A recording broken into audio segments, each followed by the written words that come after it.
Good morning everyone. तो as expected lockdown थोड़ा सा और एक्सटेंड हो गया। सो चलिए खैर, हम तो अपनी पढ़ाई में ध्यान दें। और गुड मॉर्निंग अब फर्दर कोई ना लिखे, राइट। शशांक एक बार लिख दो, नॉट रिक्वायर्ड। प्रणाम या गुड मॉर्निंग कुछ भी। तो पिछली क्लास में हम आधा ही क्वेश्चन पूछ पाए थे, राइट। तो थोड़ा सा और अपन क्लियर कर देते हैं। और क्या था क्वेश्चन जो हम डिस्कस करना चाह रहे थे? We wanted to discuss about Newton's laws, okay, Newton's laws of motion.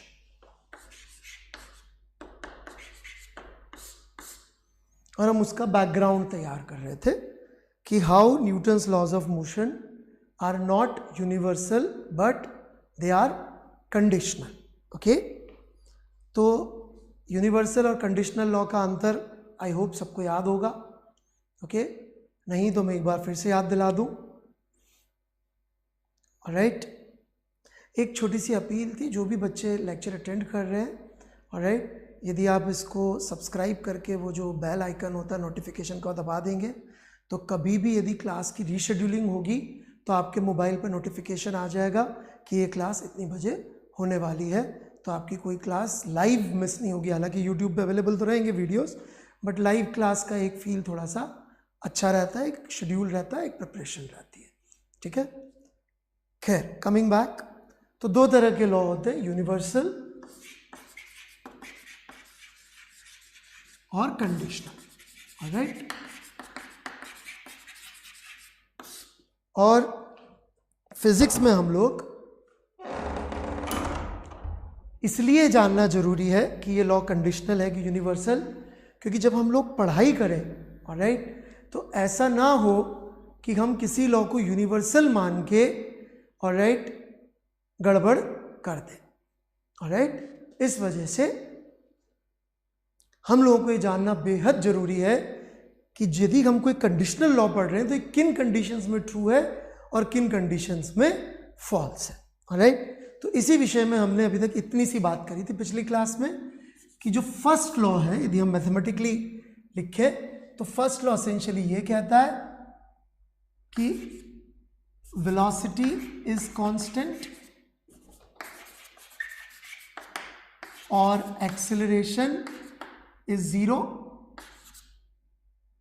Right, if f is equal to zero, या बेसिकली मैथमेटिकली तो यही हो जाएगा इसका मतलब। और सेकेंड लॉ क्या कहता है कि acceleration is equal to force बटे मास। तो बिल्कुल क्लियर कट दिख रहा है कि फोर्स की वैल्यू जीरो पुट कर दे तो एक्सेलरेशन की वैल्यू जीरो आ जाएगी, राइट। दूसरी बात जो मैं करनी शुरू करी थी, अब मैं उस पर आना चाहूंगा। लास्ट में मैं डिस्कस कर रहा था फ्रेम्स के बारे में या ऑब्जर्वर्स के बारे में, फ्रेम्स या फिर ऑब्जर्वर, राइट। ऑब्जर्वर थोड़ा सा कोलोकियल टर्म है, रोजमर्रा में यूज होने वाला टर्म है, और जो फ्रेम है वो थोड़ा सा साइंटिफिक या फिर थोड़ा सा एडवांस टर्म है, right. This is lecture number 3। Now going further, तो हमने क्या समझा था कि there are quantities which are dependent and independent of frame, right. Dependent मतलब कि यदि अपन फ्रेम चेंज करेंगे तो वो क्वांटिटीज चेंज हो जाएंगी। I would request all the students not to concentrate on chatting. अपना चैट विंडो बंद कर दीजिए और लिखने पे यूज करिए, alright.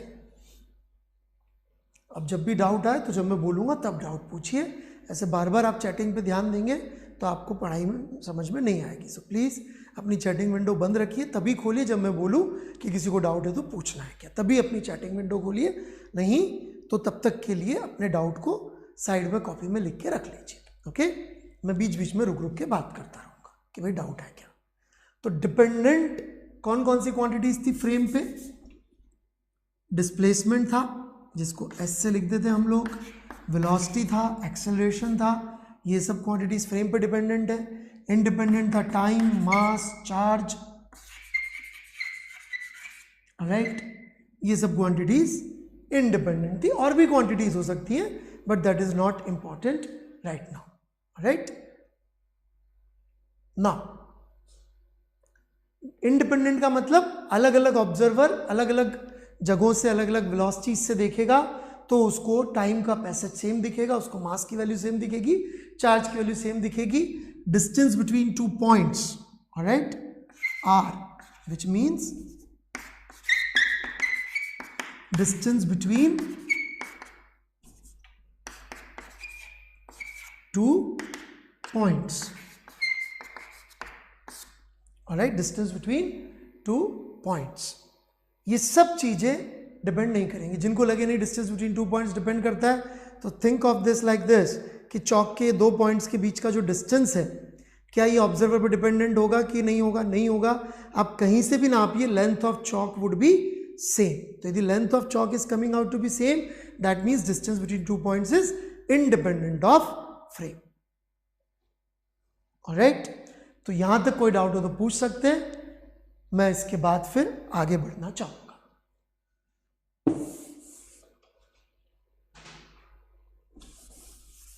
Now you can open your chat window and ask doubts.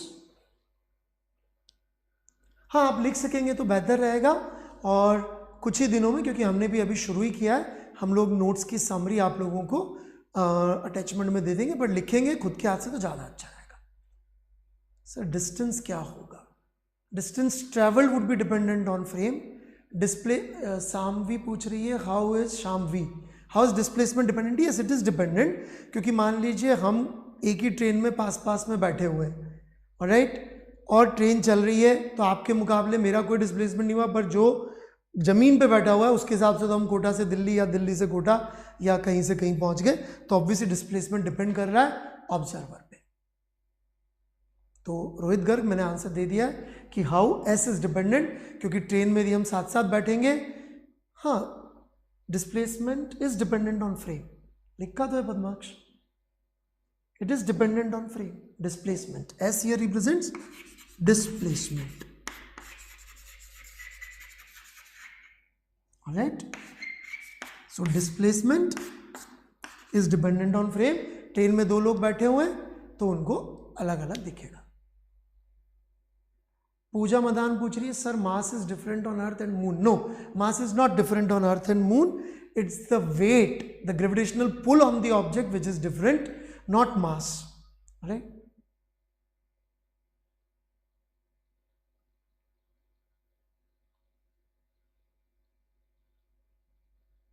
आपके सिर्फ जो डाउट्स रेलेवेंट होंगे मैं पूछूंगा। मैंने जब वेट की यहाँ बात ही नहीं करी है तो आप फिजिक्स की सारी क्वांटिटीज लाके नहीं बात कर सकते। Let's talk about the quantities which I have taken here. Yes, speed is dependent, velocity है स्पीड। अगेन वही एग्जांपल, ट्रेन में बैठे रहेंगे तो हमें पड़ोसी की स्पीड कुछ नहीं दिख रही है, जबकि बाहर से कोई देखेगा तो उसको हमारी स्पीड दिख रही है। हम वेक्टर्स के बारे में रतनमाला फिलहाल कोई बात नहीं कर रहे, तो प्लीज़ उन्हीं चीज़ों की बात करिए जो हम यहाँ पे एक्सप्लेन कर रहे हैं। मैंने इसका एग्जाम्पल दे दिया, okay. I will answer that question. Aman Garg, Piyush Gupta, Tanish Singh, is first law part of second law? I will answer that. अभी हमने आपको पिछली क्लास में भी कहा था, अभी हम क्यूरियोसिटी जनरेट कर रहे हैं कि ताकि हमको ये लॉज समझ में आए। तो अभी I have not answered the question, I want you to think about it. Let me complete the question part, then we will talk, alright. अभी हम लोग वेक्टर वगैरह सब नहीं पढ़ रहे। How time is independent. यदि मैं ट्रेन में बैठ के बोलता हूँ कि मुझे 7 घंटे लगे कोटा से दिल्ली पहुँचने में, तो जो ज़मीन पे बैठा हुआ है वो भी यही बोलेगा कि जी हाँ, आपको 7 घंटे लगे कोटा से दिल्ली पहुँचने में, hence it is independent. Light की स्पीड के बारे में हम बात नहीं करते, वो नॉन न्यूटोनियन फिजिक्स है, वो क्लासिकल फिजिक्स के बियॉन्ड है, जो जेईई सिलेबस में नहीं है, इसलिए हम लोग बात कर रहे हैं। जो क्वांटिटीज लिखी है मैं इसी पे ज़्यादा कंसिडर करूंगा। गजेंद्र सिंह, मैंने डिस्प्लेसमेंट का एग्जांपल दे दिया है, एक बार फिर से दे देता हूं मैं डिस्प्लेसमेंट का, और बार बार मत लिखिए एक ही चीज़। अगेन फिर से समझ लीजिए, ट्रेन में आप बैठे, आपका दोस्त बैठा आमने सामने, आप यदि सो जाएं और 7 घंटे बाद उठे तो आपको कितना डिस्प्लेसमेंट दिखेगा एक दूसरे का? 0 दिखेगा, आपको उसका चलता हुआ नहीं दिखाई देगा। जबकि जो बंदा बाहर खड़ा था उसको आप कंटिन्यूस चलते हुए दिखाई देंगे। वो बोलेंगे कि आप कोटा में थे, या गूगल मैप पे आप देखेंगे तो आपको दिखा देगा कि आपका डिस्प्लेसमेंट 7 घंटों में कोटा से दिल्ली हुआ है। ऑलराइट, चलिए टेम्परेचर यहाँ पे नहीं है, I don't want to discuss. Time zone का बेटा टाइम अलग कहानी है, time zone has nothing to do with this discussion. Keshav Saraf, that is a completely, इसका डाउट बड़ा इंटरेस्टिंग है कि यदि ये quantity distance between 2 points and time is independent तो फिर स्पीड कैसे डिपेंडेंट आती है? ऑलराइट, प्लीज ध्यान से देखिए, यहाँ पे डिस्प्लेसमेंट डिपेंडेंट है फ्रेम पे, और जो वेलोसिटी या स्पीड आती है वो डिस्प्लेसमेंट के डिपेंडेंसी से आती है, ना कि डिस्टेंस बिटवीन 2 पॉइंट से आती है। ये सत्यार्थ प्रकाश जो है एक ही बात को 4 बार लिख रहा है। प्लीज शशांक जी, ऐसे लोगों को आप वो कर दीजिए, हटा दीजिए।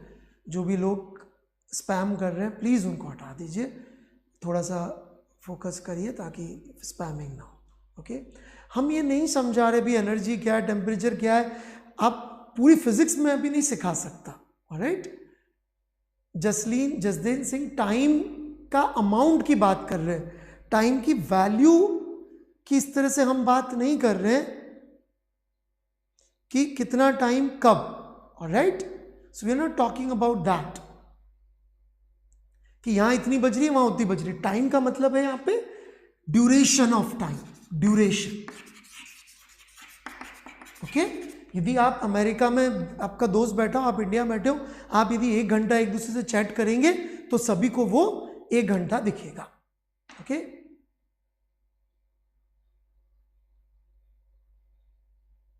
स्पेस में टाइम अलग तरह से नहीं चलता है, वो आइंस्टीन की फिजिक्स के हिसाब से चलता है। आप बहुत आगे की फिजिक्स पे जा रहे हैं जो अपन को भी पता नहीं है। ऑलराइट, जसदेन सिंह का मैंने आंसर दे दिया है, तो जितनी भी चीजें हैं उन सबका मैंने जो यहां लिखा है उसका आंसर दे दिया है। महेश मथुरारकर का डाउट थोड़ा सा है, डिपेंडेंट एंड इंडिपेंडेंट समझाओ। ओके, डिपेंडेंट इंडिपेंडेंट मैं जरूर समझा देता हूं। ऑलराइट, डिपेंडेंट का अर्थ ये होता है कि यदि एक ऑब्जर्वर बोले कि ये एक चीज है और दूसरा ऑब्जर्वर बोले कि ये कोई और चीज है, तो हम कहेंगे कि ये ऑब्जर्वर पर डिपेंड कर रहा है कि देखने वाला कौन है। ऑलराइट, ये देखने वाले पर डिपेंड कर रहा है, तो इस तरह से डिपेंड हो गया। इंडिपेंडेंट मतलब कि कोई भी देखे वो सेम बात बोले। ऑलराइट, तो यदि कोई भी देखे वो सेम बात बोले तो इंडिपेंडेंट हो गया कि देखने वाले पे निर्भर नहीं कर रहा है। ऑलराइट, अभी हम पूरी फिजिक्स नहीं पढ़ा रहे, बहुत साधारण से एग्जांपल थे। अब मैं आगे बढ़ना चाहूंगा। Now next thing that we need to discuss to understand physics is cause. all right, cause as in कि फोर्स का cause क्या है, फोर्स कहां से आता है, फोर्स का ओरिजिन क्या है, what causes force। जब तक हम लोग ये नहीं समझेंगे कि फोर्स का ओरिजिन क्या है, हम तब तक बहुत अच्छी तरीके से ये नहीं समझ सकेंगे कि न्यूटन के लॉ में जब फोर्स की बात होती है तो वो क्या कह रहे हैं।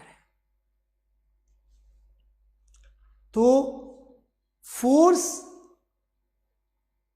कहां से आता है, व्हाट कॉजेस फोर्स, मैं इस विषय में बात करूंगा। मैं आपसे जवाब नहीं मांग रहा हूं, आप सिर्फ सुने तो आपको समझ में आएगा कि फोर्स का कॉज क्या है, cause of force.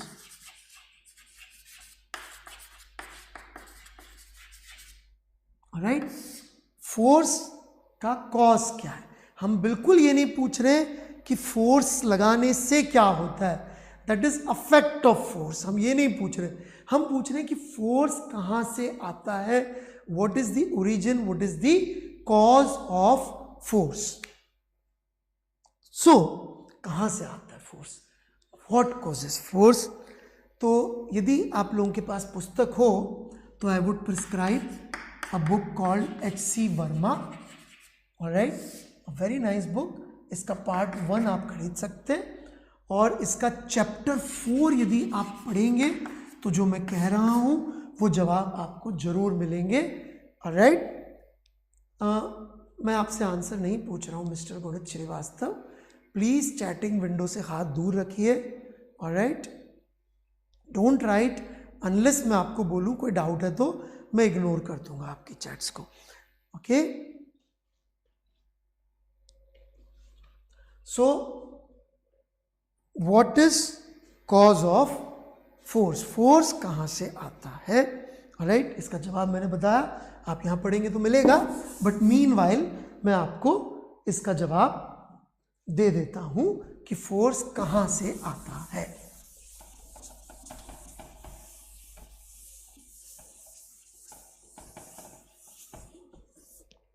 JEE physics के अंदर फोर्स के 2 ओरिजिन बताए जाते हैं, क्या क्या? G(m1 m2 by r square) that is the gravitational interaction,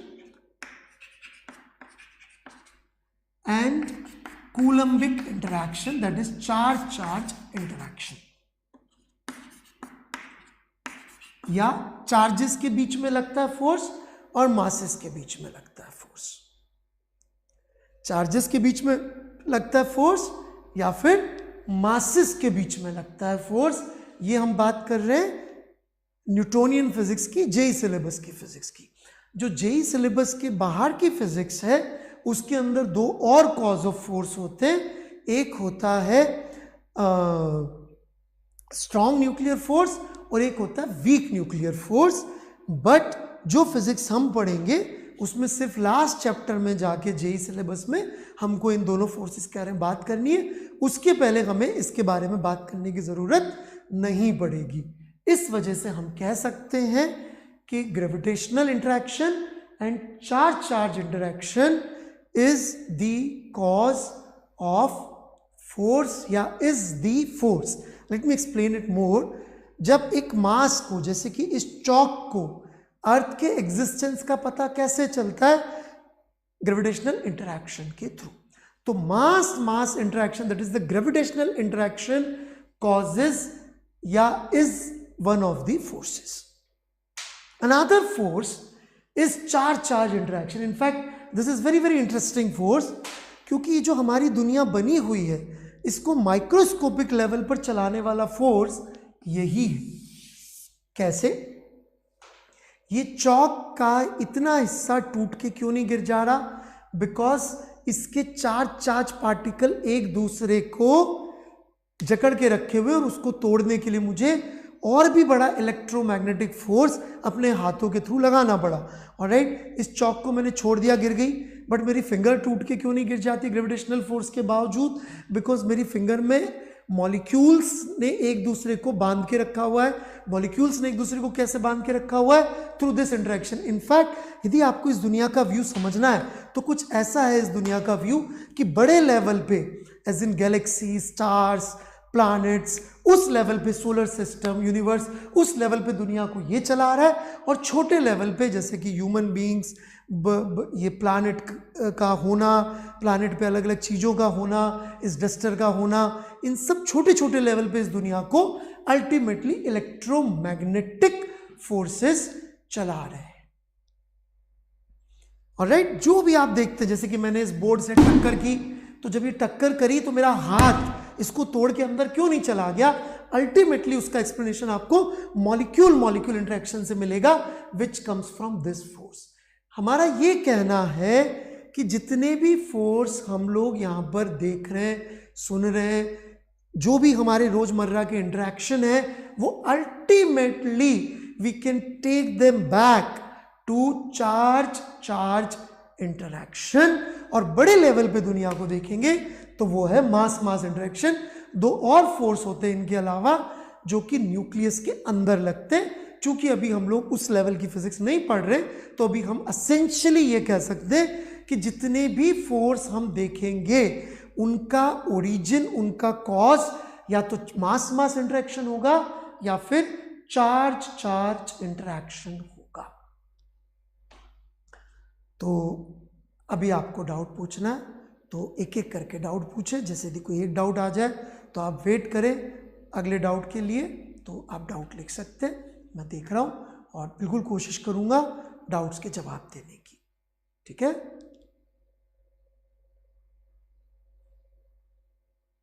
VT Thomas ने पूछा सर व्हाट इज मास।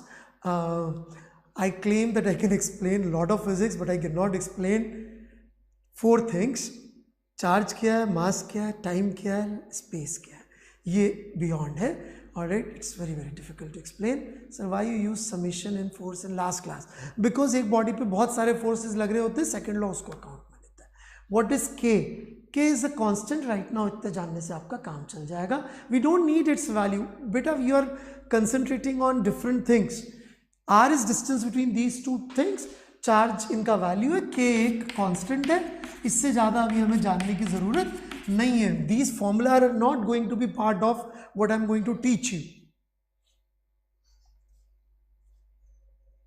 ये चार्ज चार्ज इंटरेक्शन का फॉर्मूला है फोर्सेस का, 2 चार्ज एक दूसरे से कैसे इंटरेक्ट करते हैं। What chapter is this according to NCERT board?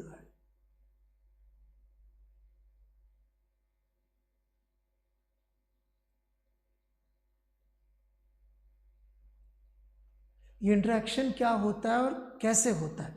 Interaction मतलब कि किसी एक का दूसरे को अफेक्ट करना। जैसे कि इस समय आपका और हमारा इंटरेक्शन हो रहा है, मैं कोशिश कर रहा हूं कि जितनी जैसी थोड़ी बहुत फिजिक्स मुझे आती है मैं उसको आप तक पहुंचाऊं, आपको इन्फ्लुएंस करूं, that is interaction.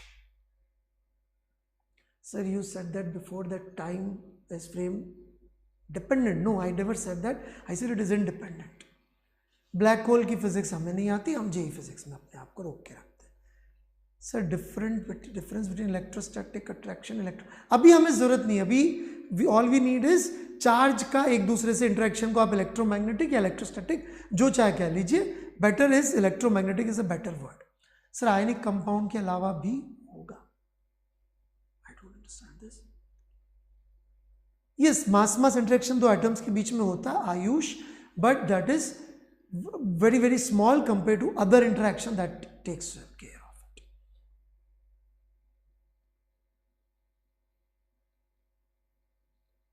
If we push a box then it is which type of force given? Yes, when we push anything, जैसे कि ये मेरा हाथ है, मैं इससे इस बोर्ड को पुश कर रहा हूं, ओके, तो ये कैसा इंटरेक्शन है? अल्टीमेटली मेरे हाथ के जो मॉलिक्यूल्स हैं, ऑलराइट, जो मेरे हाथ के मॉलिक्यूल्स हैं और जो उसके अंदर के एटम्स हैं, वो इस बोर्ड के एटम्स और मॉलिक्यूल्स के बहुत पास आ गए, इतना पास आ गए हैं कि अल्टीमेटली चार्ज चार्ज इंटरेक्शन का फोर्स इतना बड़ा हो गया है कि वो मेरे हाथ को प्रेस कर रहा है और बोर्ड उसको प्रेस कर रहा है।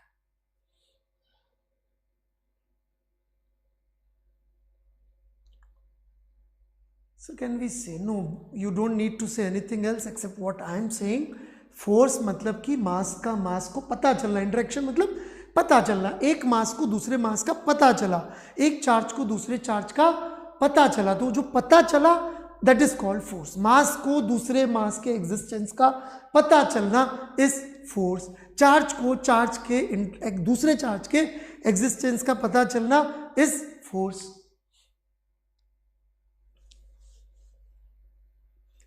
नीरू का कोई डाउट लेक्चर 1 का रह गया है। पद्माक्ष शायद आपने कॉपी किया था तो उसको पेस्ट कर दीजिए, तो मैं अभी दे दूंगा उसका आंसर, या मेरे को मेल आया था, लेट मी चेक। मेरे को मेल आया था उसका, पद्माक्ष ने मेल किया था डाउट कॉपी करके, let me see if I have that.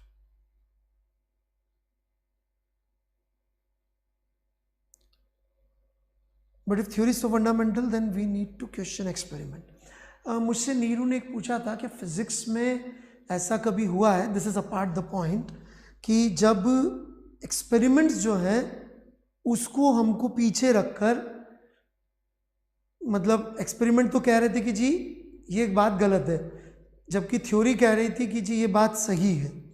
तो जनरली तो हम लोग एक्सपेरिमेंट जो कहता है उसको फॉलो करते हैं। क्या कभी ऐसा हुआ है कि अपन ने थ्योरी को प्रेफरेंस कम दी, ज़्यादा दे दी एक्सपेरिमेंट के मुकाबले में? हाँ, लेकिन वो अभी अपने सिलेबस में नहीं, वो 12th के अंदर आता है लास्ट में, जब हम न्यूट्रिनोज की बात करते हैं। जब न्यूट्रिनोज की खोज हुई थी तो थ्योरी के हिसाब से वो एग्जिस्ट करने चाहिए थे, एक्सपेरिमेंटली मिल नहीं पा रहे थे। लेकिन यदि हम वो नहीं मानते कि न्यूट्रिनो एग्जिस्ट कर रहे हैं तो बची हुई सारी फिजिक्स की थ्योरी गलत हो जाती। तो एक्सपेरिमेंटली नहीं मिलने के बावजूद लोगों ने उसको ट्रू मान लिया था। But that is very very rare. Physics में हमेशा एक्सपेरिमेंट्स जो कहते हैं उसको फैक्ट माना जाता है और फिर थ्योरी बनाई जाती है जो उस एक्सपेरिमेंट को एक्सप्लेन कर सके।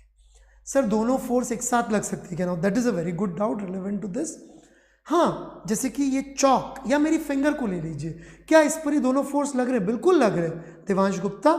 इसके ऊपर फोर्स लग रहा है ग्रेविटेशन का, और मेरे हाथ से जो इसके मॉलिक्यूल्स जोड़ के बने हुए हैं वो भी लग रहा है, इसलिए ये उंगली टूट के नहीं गिर रही है। इसलिए ये फोर्स इज वेरी, ये दोनों फोर्स लग रहे हैं, या इस चॉक पे दोनों फोर्स लग रहे हैं। न्यूट्रिनो बेटा अभी जानने की जरूरत नहीं, मैंने पहले ही कहा था, we don't need to know it, but yes there is an evidence. इतना मैं कह सकता हूं कि जहां पर ऐसा हुआ है, but it is a very very rare. वो 30 साल तक एक्सपेरिमेंट करते रहे टू फाइंड आउट कि थ्योरी वैलिड है कि नहीं।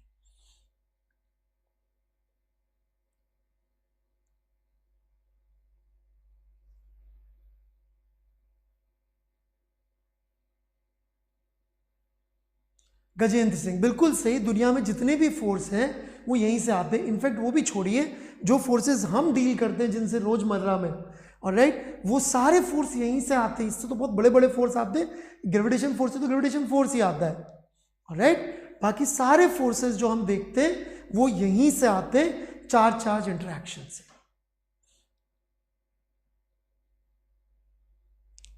कुछ लोग यहाँ पे पढ़ाना चाह रहे हैं rather than listening. Okay, an example where only gravitational force is present, not electromagnetic।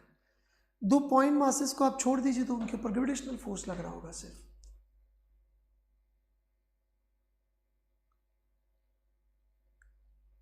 पूरे अर्थ के हर बॉडी में ये दोनों फोर्सेस में से कोई एक लगेगा। दोनों भी लग सकते हैं साथ में, और ये फोर्सेस भी बहुत सारी बॉडीज हम पे लगा सकती है, राइट। जैसे कि ये चौक है, इसको मेरा ये फिंगर अलग से लगा रही, ये अंगूठा अलग से लगा रहा, ये फिंगर अलग से लगा रही, तो ऐसे एक बहुत सारे फोर्सेस लग सकते हैं। लेकिन उन सबका कॉज अल्टीमेटली मास से आएगा या फिर चार्ज इंटरेक्शन से आएगा। Charge, atmospheric force ultimately molecules का हमसे टक्कर करना है, विच इज सेम एज इस चौक का बोर्ड से टक्कर करना, बस वो दिखता कम है। Yes, these are the two only fundamental causes of force। इनके अलावा और कोई फोर्स फंडामेंटली एग्जिस्ट नहीं करता आउटसाइड एटम्स न्यूक्लियस। कोई दो ऑब्जेक्ट की डिस्टेंस जीरो नहीं हो सकती, वो एक ही ऑब्जेक्ट बच जाएंगे। आप सिर्फ मैथमेटिकली सोचे रविंद्र सिंह जी, फिजिकली यदि दो ऑब्जेक्ट एक ही जगह पर है तो वो फिर एक ही ऑब्जेक्ट नहीं। These are two independent laws, ये एक दूसरे से रिलेट नहीं हो सकते। तो हम आगे बढ़ेंगे। अभी मैं एक बार समझा दूं, हमें मेन चीज क्या समझनी थी। आप बहुत सारी साइड की डाउट्स पे जा रहे, उस पे मत जाइए, बस मेन चीज समझिए कि दुनिया में हमको जितने भी फोर्सेस पढ़े हमने, उनका कॉज या तो मास मास इंटरेक्शन है या फिर चार्ज इंटरेक्शन है। इसके अलावा दुनिया में फोर्स का कोई और कॉज एग्जिस्ट नहीं करता आउटसाइड एटॉमिक न्यूक्लियस। हम उनके नाम अलग अलग रख देंगे। नॉर्मल कॉन्टैक्ट फोर्स आगे जाके बढ़ेंगे, टेंशन फोर्स जो रस्सी में लगता है, फ्रिक्शन फोर्स जो जमीन के बीच में और हमारे पैरों के बीच में लगता है, स्प्रिंग कभी आगे जाके आएगी तो इलास्टिक फोर्स, इनके नाम अलग अलग होंगे, एटमॉस्फेयर का फोर्स, ऑलराइट। ऐसे बहुत सारे फोर्स आएंगे, पर इन सब का कॉज क्या है? Ultimately charge interaction. ये अभी पढ़ा ही नहीं है, सब हम आगे पढ़ेंगे, ऑलराइट। तो एसेंशियली बात यही है जो पप्पू कुमार जी ने लिखा, these two are origin of all the forces outside atomic nucleus, alright. Fluid के फोर्सेस वो भी सब यहीं से, फ्लूइड के जितने भी फोर्सेस होंगे, ऑलराइट, जो भी आपने फोर्स के नाम सुने, यदि वो ग्रेविटेशनल फोर्स नहीं है तो अल्टीमेटली वो यहीं से आया होगा। ओके, इनफैक्ट जितने भी मैकेनिकल फोर्सेस, जैसे किसी ने लिखा जसदेन सिंह ने मैकेनिकल, यस मैकेनिकल फोर्स ये सारे मैकेनिकली कहलाते। Now once we understand this कि सारे फोर्सेस का कॉज ये दो ही है, एक बड़ी इंटरेस्टिंग प्रॉब्लम हमारे सामने आती है। क्या? ध्यान से देखिएगा।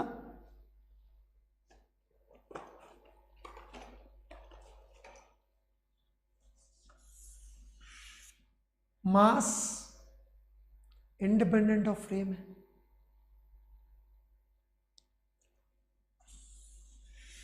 चार्ज इंडिपेंडेंट ऑफ फ्रेम है, distance between 2 points independent of frame है, मास इंडिपेंडेंट ऑफ फ्रेम है, चार्ज इंडिपेंडेंट ऑफ फ्रेम है, distance between 2 points independent of frame है। So we can conclude very important result कि forces के cause independent of frame है, तो force is independent of frame.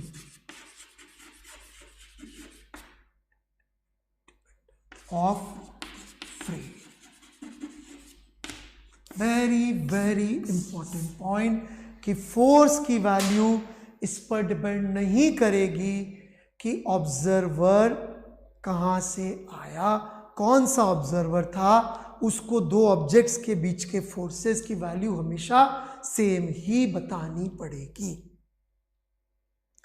This is very very important. Alright, तो कोई doubt से तो पूछ सकते हैं, मैं वेट करूंगा। कुछ बच्चों ने जो एक दो डाउट पूछे कि सर इनका कॉज क्या है, इनका फर्दर कोई कॉज नहीं होता। जैसे हमने आपको बताया था यूनिवर्सल या जब हम यूनिवर्सल या फंडामेंटल लॉज तक पहुंच जाते हैं तो वहां पे कुछ भी उसके आगे फर्दर कुछ भी नहीं होता, बस दैट्स इट। यही हमारा यूनिवर्सल लॉ है, यही हमारा यूनिवर्सल लॉ है, not in this form but Maxwell's equation. इनका फर्दर कोई कॉज नहीं होता, यही सबका कॉज होता है। मुद्दे की बात पे रहिए, गुरुत श्रीवास्तव जी किस डायरेक्शन में लगते हैं, कैसे लगते हैं, अभी वो इंपॉर्टेंट नहीं है। ऑलराइट, तो हमने ये प्रूव कर दिया अखिलेश जी, आपने शायद ध्यान नहीं दिया कि जब इनका जो फंडामेंटल कॉज है वो इंडिपेंडेंट ऑफ फ्रेम है, तो जो फोर्स बनेगा वो भी इंडिपेंडेंट ऑफ फ्रेम होगा, वो ऑब्जर्वर पर डिपेंड नहीं करेगा। कोई भी ऑब्जर्वर हो वो फोर्स की वैल्यू हमेशा same नापेगा। How can we surely say that force is independent? Because ये फोर्स की वैल्यू आई, ये फोर्स की वैल्यू आई, यदि मैंने ऑब्जर्वर चेंज किया तो क्या कोई भी क्वांटिटी इधर से चेंज हो रही है क्या? अलग अलग ऑब्जर्वर को बोला इन दोनों के मास नापो, सेम नाप रहा है, डिस्टेंस नापो, सेम नाप रहा है, capital G universal gravitational constant है, तो इसका मतलब कि कोई भी आ जाए वो इस फोर्स की वैल्यू अलग नहीं नापेगा। Same goes true here also. सो हम कह सकते हैं मिस्टर पद्माक्ष कि force would be independent of frame, क्योंकि इनको जो भी कॉज कर रहा है वो कभी भी डिपेंड नहीं कर पाएगा, क्योंकि हमारे ऑब्जर्वर चेंज करने से इनकी वैल्यूज चेंज नहीं होगी।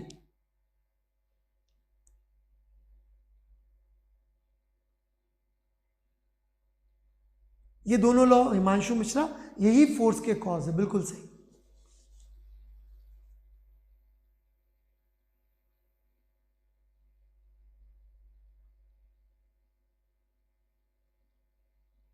मैं समझा चुका, इंडिपेंडेंट ऑफ फ्रेम ये हुआ कि ट्रेन में बैठ के यदि हम नापें तो भी सेम वैल्यू आएगी, और जमीन पे खड़े होकर नापें तो भी सेम वैल्यू आएगी। ये के इज ए यूनिवर्सल कांस्टेंट, आप ये मान लीजिए it's a universal constant, does not very. Alright, इसका पूरा फॉर्म थोड़ा सा कॉम्प्लिकेटेड होता है इसलिए हम लिख नहीं रहे, ये इसी तरह से ठीक है।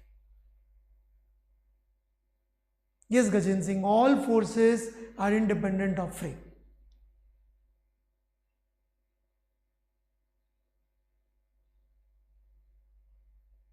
सिद्धार्थ वर्मा जी को मेरा पॉइंट समझ में आ रहा है। सिद्धार्थ वर्मा जी थोड़ी सी पेशेंस रखिए, बस मैं वहीं आ रहा हूं जो आपने लिखा है। Alright, that's what I am going to do.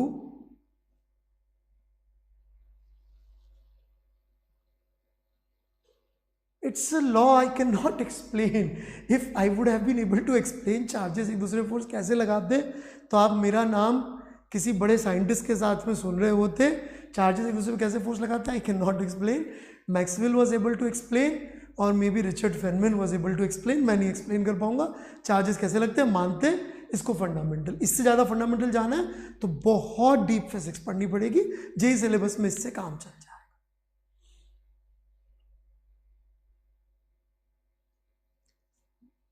All right, so here is the point जिसकी वजह से हम ये सारी पढ़ाई कर रहे थे. मैं आपको शुरू से कहते हुए आ रहा हूँ कि मैं इसलिए पढ़ा रहा हूँ कि मैं आपको बता सकूँ कि Newton's laws of motion universal नहीं है. अब आप देख सकते हैं कि वो गड़बड़ है. जैसे कि सेकंड लॉ की बात कर लेते हैं. सेकंड लॉ कहता है एक्सेलरेशन इज फोर्स बटे मास. मैंने अभी अभी, यदि आपने ध्यान दिया हो तो ये प्रूफ कर दिया है कि ये लॉ यदि सिर्फ इतना सा है कि एक्सेलरेशन इज फोर्स बटे मास, तो मैंने न्यूटन का सेकंड लॉ यदि सिर्फ ये है तो मैंने गलत प्रूफ कर दिया. यदि सिर्फ ये है, बात समझिएगा मेरी. मैंने ये नहीं कहा है कि न्यूटन सेकंड लॉ सिर्फ ये है, परंतु अनफॉर्चुनेटली हमने सिर्फ ऐसा ही पढ़ा है कि जी न्यूटन सेकंड लॉ होता है एक्सेलरेशन इज फोर्स बटे मास या F इजिकल टू ma. और मैंने अभी अभी ये गलत प्रूफ कर दिया है. कैसे गलत प्रूफ कर दिया है? क्योंकि मैंने बोला force is independent of frame. मैंने प्रूफ दिया इस बात का. Acceleration is dependent on frame. ये हमारी ऑब्जर्वेशन है. ये हमारी ऑब्जर्वेशन है कि acceleration is dependent on frame.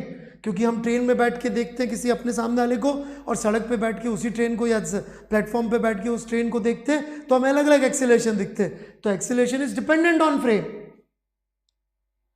अब दो रास्ते, या तो हम इसको यूनिवर्सल मान लें और बोले कि ये सारी एक्सप्रेशन गलत है. नहीं, ये यूनिवर्सल लॉ नहीं है. यही मेरा पॉइंट है. इसको बचाने की कोशिश मत करिए कि नहीं सर मैंने तो न्यूटन सेकंड लॉ पढ़ा हुआ है तो इसका मतलब ये तो यही होता होगा और ये यूनिवर्सल है. नहीं है ये यूनिवर्सल. ऑलराइट, क्यों? क्योंकि जब मैं फ्रेम चेंज करूंगा, इफ आई चेंज फ्रेम, तो ये वैल्यू चेंज होती रहेगी, पर ये वैल्यू फिक्स रहेगी. ये फिक्स रहेगी विद फ्रेम, और ये वैल्यू चेंज होती रहेगी. दैट्स व्हाई मैं यहां पर आपको 15 मिनट में ये प्रूफ कर दे रहा हूं कि हमारी न्यूटन की लॉ की अंडरस्टैंडिंग इज इनकम्प्लीट. दो तरीके से प्रूफ किया है. पहले कि फर्स्ट लॉ जो था वो प्रॉपर तरीके से एक्सप्लेन नहीं कर रहा था चीजों को. क्यों? क्योंकि वो तो सेकंड लॉ से डिराइव होता हुआ दिख रहा था. दूसरा, सेकंड लॉ खुद गड़बड़ लग रहा है. क्यों गड़बड़ लग रहा है? क्योंकि फोर्स के कॉज इंडिपेंडेंट ऑफ फ्रेम है, जबकि जो फोर्स से प्रोडक्ट रिजल्ट आ रहा है एक्सेलरेशन, वो फ्रेम पर डिपेंडेंट है, जो कि हमारा ऑब्जर्व फैक्ट है. We have observe this in our life. Alright, so this is the curiosity I wanted you to have कि जो न्यूटन्स लॉज ऑफ मोशन है वो हम सीख तो लेंगे अप्लाई करना, लेकिन अप्लाई करना सीखने से पहले ये सीखना जरूरी है कि वो कंडीशनल लॉ है. चूंकि वो कंडीशनल है तो हमें सबसे पहले सीखना पड़ेगा कि उनको किन कंडीशंस में अप्लाई किया जाए. Alright, what is important is we must understand कि इनको किन कंडीशंस में अप्लाई किया जाए. ऑलराइट, क्यों? क्योंकि यूनिवर्सल नहीं है. जैसा कि साफ साफ दिख रहा है कि यदि मैंने ऑब्जर्वर चेंज किया तो फोर्स की वैल्यू सेम रहेगी, मास की वैल्यू सेम रहेगी. सो RHS की वैल्यू इज फिक्स्ड, जबकि LHS की value would keep on changing as you keep on changing the observer. तो यहां पर मैं अपनी बात को रोककर अब जो डाउट आएंगे वो लेता हूं. हाउ एक्सेलरेशन डाउट जो मुझे समझ में आएंगे वो ही ले पाऊंगा जो रेलेवेंट होंगे. नहीं, अदर फोर्सेस सत्यार्थ सत्य प्रकाश रथ बिल्कुल गलत लिख रहे हैं आप. Other forces are frame dependent. Other force होते ही नहीं है. All forces come from these two forces only. There is no other force. All forces Satya Prakash Rath are ultimately these two forces, और कोई तीसरा चौथा फोर्स ही नहीं है दुनिया में outside nucleus.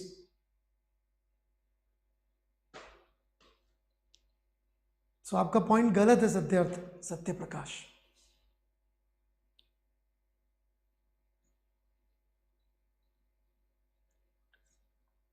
This the conclusion of this discussion is not done yet. मैं सिर्फ आपको थोड़ा जगाना चाह रहा हूं कि अपन इन लॉ को फंडामेंटल मान के ना बैठ जाए. Alright, how acceleration is independent of frame. मैंने कब बोला Devansh Upadhyay? Acceleration depends on frame. मैं लिख देता हूं, डिपेंड्स ऑन फ्रेम.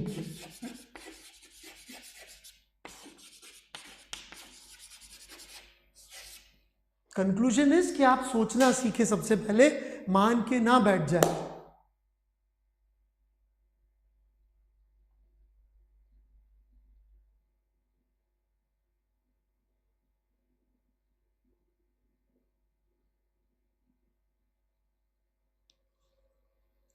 कोई लोग लिख रहे हैं सेकंड लॉ रॉन्ग.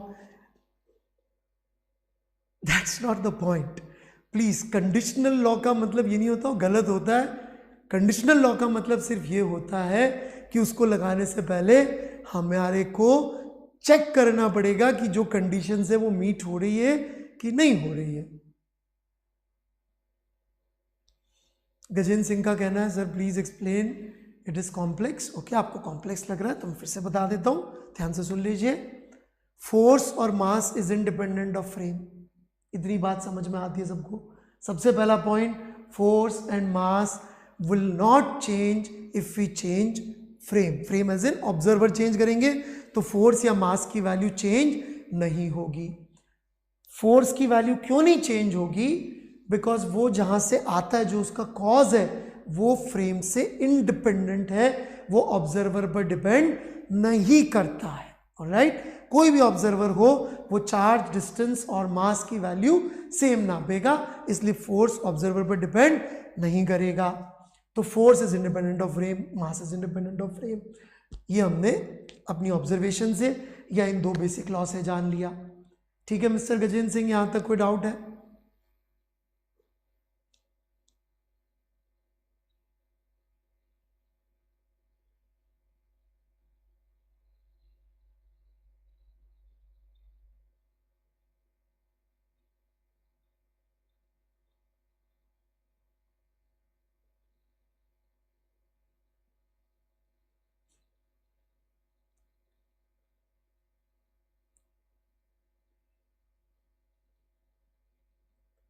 बदमाश खंडेलवाल, जो आप लिख रहे हैं उसके अंदर आपने न्यूटन के सेकंड लॉ को ट्रू मान लिया है.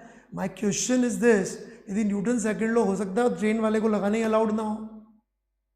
आप ये क्यों मान रहे बदमाश जी कि Newton's law are fundamental law? मैं यही तो कह रहा हूं कि एनएलएम हो सकता है, सेकंड लॉ सबको लगाने ही अलाउड नहीं हो.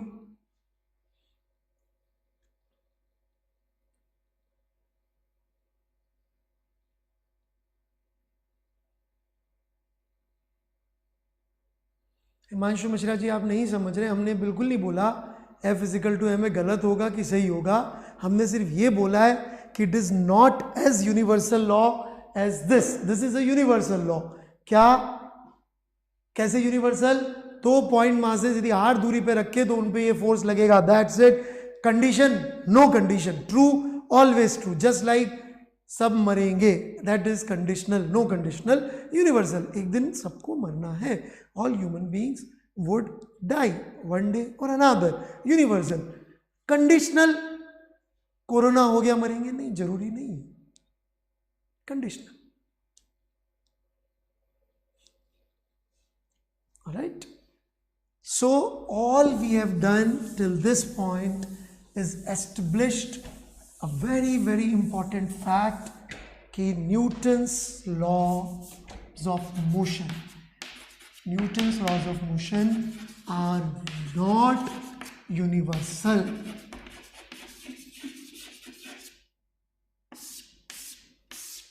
They are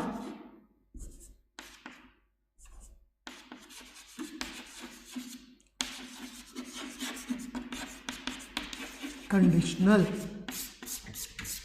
So for this, what we need to do, we need to find out what is the condition where one of the law or the laws are valid.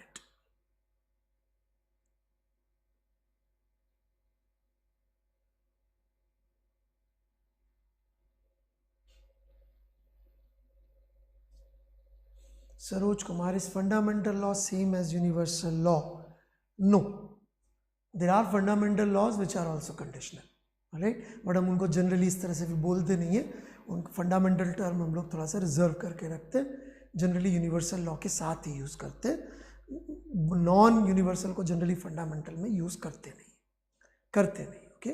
और हमको कोई board के exam की तैयारी नहीं कर रहे हैं कि अपन को वहाँ लिख के आना है कि ये फंडामेंटल है कि यूनिवर्सल है, ऐसा कोई सवाल हमसे पूछेगा नहीं, इसलिए डोंट वरी, ये तो सिर्फ कहने के तरीके हैं, okay. So we need to talk about what are the conditions where Newton's law are or is valid, ये हम लोग डिस्कस करने जा रहे हैं। ये टर्म्स में मत जाइए, that is not important, alright.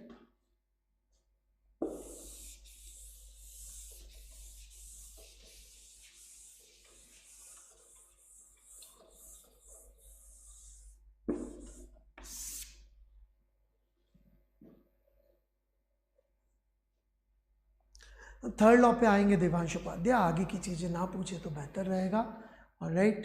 अभी हम स्टेप बाय स्टेप चलेंगे तो बेटर रहेगा, alright.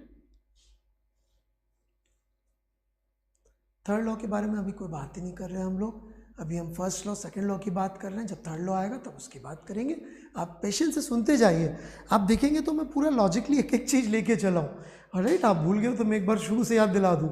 I started with one of the basic fundamental idea, science क्या होती है भाई, जो एविडेंस से सपोर्ट हो, पूरी तरह से अपने ट्रू में आ रहा हो, ज़्यादा से ज़्यादा एविडेंस सपोर्ट कर रहे हो थ्योरी को, तो साइंस हो जाती है। फिर हमने बात करी प्योर साइंस क्या होती है, फिर उसमें अपन फिजिक्स क्या होती है, फिर फिजिक्स के अंदर लॉस कैसे होते हैं, फिर फ्रेम्स क्या होते हैं, ऐसे करके हम स्टेप बाय स्टेप एक एक चीज़ करते जा रहे हैं।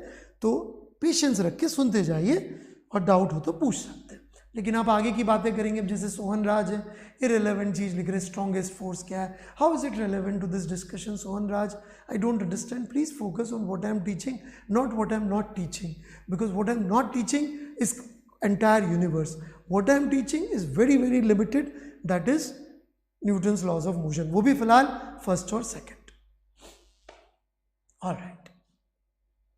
तो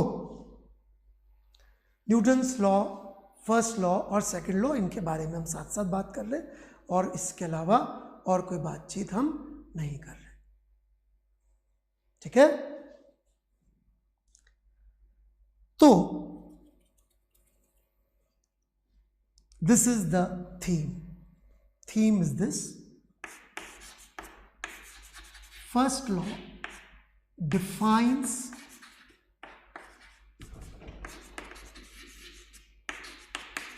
frame from which second law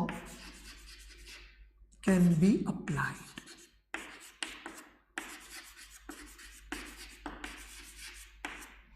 right, known as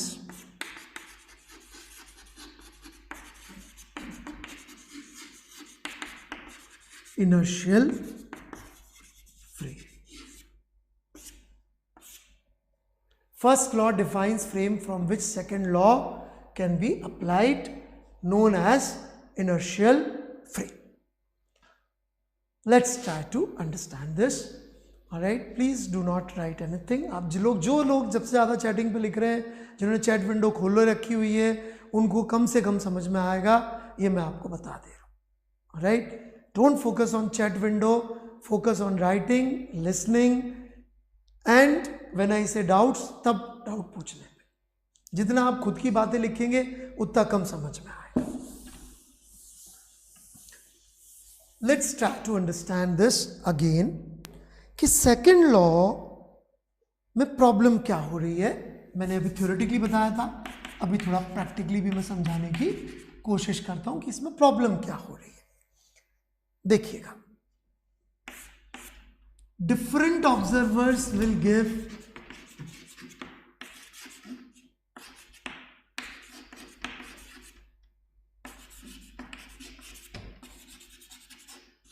same value इस साइड में, right. Different observers will give same value, जबकि यहां पर different observers will give different value. जैसे कि ये लिख लिया होगा इस साइड का, आई एम अज्यूमिंग इस साइड का लिख लिया होगा।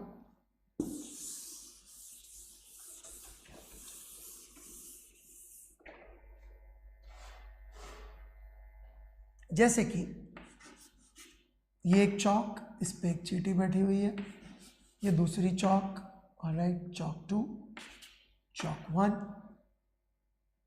और इनको हमने ड्रॉप कर दिया, ऑलराइट, दोनों गिर साथ साथ ड्रॉप किया, हमेशा सामने ही रहेंगी एक दूसरे के, ऑलराइट। यदि आप इस एंड से पूछेंगे इस चौक 2 का एक्सेलरेशन कितना है, तो वो क्या बताएगी, 0। यहाँ पे हम खड़े हुए हमसे पूछेंगे चौक 2 का एक्सेलरेशन कितना है, तो हम क्या बोलेंगे, g डाउनवर्ड्स, ऐसे g से दिखेगा ना हमें गिरता हुआ।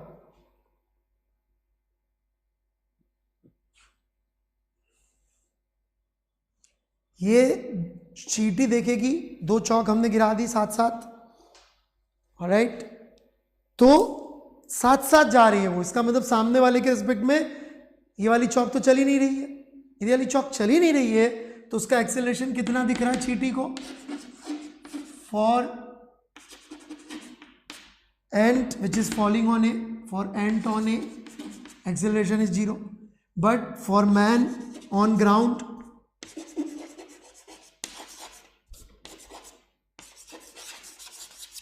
acceleration is g. Now the problem is, यदि ये दोनों को न्यूटन सेकंड लॉ लगाना अलाउड हो तो वो इस साइड एक रखेगा वैल्यू 0, एक रखेगा g, जबकि दूसरा साइड में दोनों को by Newton's law, by universal law of gravitation, force का एक ही वैल्यू लिखना अलाउड है, gm1m2/r²। समझे मेरी बात? इस तरफ क्या लिखेंगे अपन, फोर्स तो यही लग रहा है, g me mass of earth, mass of chalk 2, alright, upon re², और इसको मास से डिवाइड कर देंगे आप, तो फोर्स की इक्वेशन तो चाहे आप ये हो चाहे ये हो सेम रहेगी फोर्स की इक्वेशन, जबकि एक्सेलरेशन बाय ऑब्जर्वेशन हमें पता अलग अलग आता है। तो ये न्यूटन सेकंड लॉ को गलत नहीं सिद्ध कर दे रहा है, सिर्फ ये कह रहा है कि कंडीशनल है, सब लोग इसका यूज नहीं कर सकते, only inertial observer is allowed to use Newton's second law, alright. और इनर्शियल ऑब्जर्वर या इनर्शियल फ्रेम क्या होता है, ये कौन समझाता है, ये समझाता है फर्स्ट लॉ। इतना सबसे पहले हमें समझना पड़ेगा। जब तक हम ये बात नहीं समझेंगे, हम कितना भी न्यूटन के लॉ पढ़ लें, हम कंफ्यूज हो जाएंगे। तो मैं दोबारा समझाता हूँ, कई बच्चों ने दोबारा बोल दिया, सो मैं दोबारा समझा देता हूँ। हर चीज टेंशन की बात नहीं है। ये फोर्स और ये मास, ये मैंने इस सेकंड वाली चौक के लिए फोर्स लिखा, तो अर्थ का ग्रेविटेशनल पुल लग रहा है इसके ऊपर, तो gravitational constant universal me/m/re² radius of earth, ऐसे करके मैंने फोर्स लिखा, मास से डिवाइड किया, तो एक वैल्यू आ गई। लेकिन एक्सेलरेशन तो मुझे ऑब्जर्वेशन से लिखना अलाउड है, तो यदि मैं ऑब्जर्वेशन से लिखूंगा तो ये जो सामने वाली चींटी है ये तो बोलेगी साहब एक्सेलरेशन हो ही नहीं रहा, मेरे सामने ही है कंटिन्यूसली। और ये जो जमीन पे बंदा है बोलेगा नहीं, ये तो जी से गिर रहा है, क्योंकि उसको साफ साफ दिख रहा है इसकी स्पीड बढ़ रही है कंटिन्यूसली, तो वो बोलेगा जी से गिर रहा है। तो आप देख सकते हैं ये साइड की वैल्यू अलग अलग ऑब्जर्वर अलग अलग बता देंगे, और ये वाली वैल्यूज अलग अलग लोग भी सेम बताएंगे, अलग अलग लोग सेम बताएंगे। ये साइड की वैल्यू लिखा है मैंने उधर, और ये वैल्यू अलग अलग लोग अलग अलग बता सकते हैं। ये आप जब तक लिखेंगे नहीं कॉपी में तब तक समझ में नहीं आएगा, सो प्लीज लिखिए। ओके, ये है फोर्स और ये है मास। कुछ लोग लिख नहीं रहे हैं कॉपियों में, बैठ के सिर्फ सुन रहे हैं, इसलिए उन्हें समझ में कम आ रहा है। What is inertial frame, we will come to that, अभी हमने समझाया नहीं इनर्शियल फ्रेम, अभी हमने सिर्फ इतना बोला है कि Newton's first law will help us explain what is inertial frame, जहां पे ये वैलिड होगा। मैंने अभी तक नहीं बताया what is inertial frame, I have not explain inertial frame, all I am telling is कि ये लॉ पूरी तरह से ट्रू हर सिचुएशन में नहीं है, वो किसी लिमिटेड फ्रेम में ही वैलिड है। अभी तक इनर्शियल फ्रेम हमने समझाया ही नहीं है। सोहन जी, यदि आपने लिखा होता तो समझ में आ जाता। ये फोर्स की वैल्यू लिखी है और ये मास की वैल्यू लिखी है, और ये वैल्यूज भी इंपॉर्टेंट नहीं है, ये वैल्यूज भी इंपॉर्टेंट नहीं है। व्हाट इज इंपॉर्टेंट कि हमको पहले से ही पता है कि सब ऑब्जर्वर इनकी वैल्यू सेम लिखेंगे और इसकी वैल्यू ऑब्जर्वर्स अलग अलग लिख सकते हैं। अलग अलग लिख सकते हैं तो अलग अलग लिख देंगे, जैसे यहाँ दिख रहा है, लेकिन फोर्स के अलग लिखेंगे। इससे सेकंड लॉ एक यूनिवर्सल लॉ नहीं है, लिमिटेड लॉ है।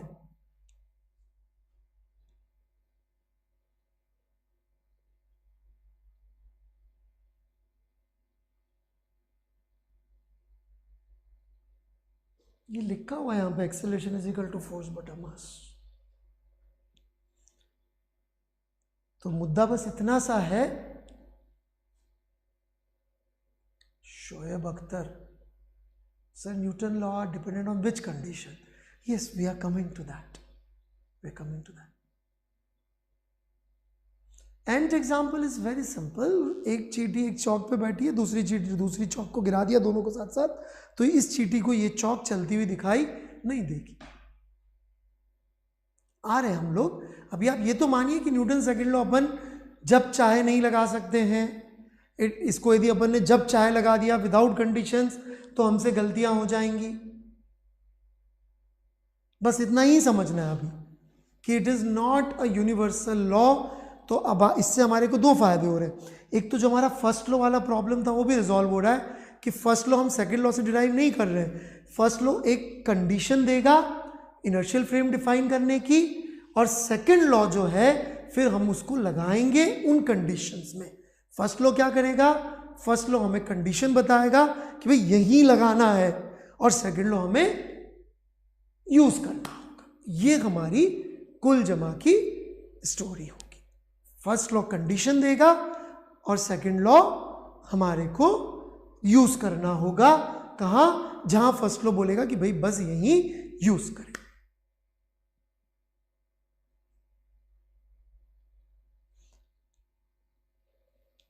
एक आज हम मोस्ट प्रोबेबली आपका फर्स्ट असाइनमेंट अपलोड करेंगे।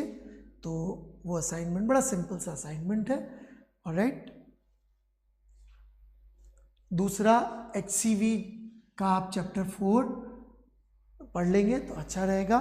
चैप्टर 5 से मैं बता दूंगा क्या क्या पढ़ना है। चैप्टर 4 पढ़ लीजिएगा, लेकिन अच्छा चैप्टर है, ऑलराइट। तो अब हम आते हैं आगे की बातों पे।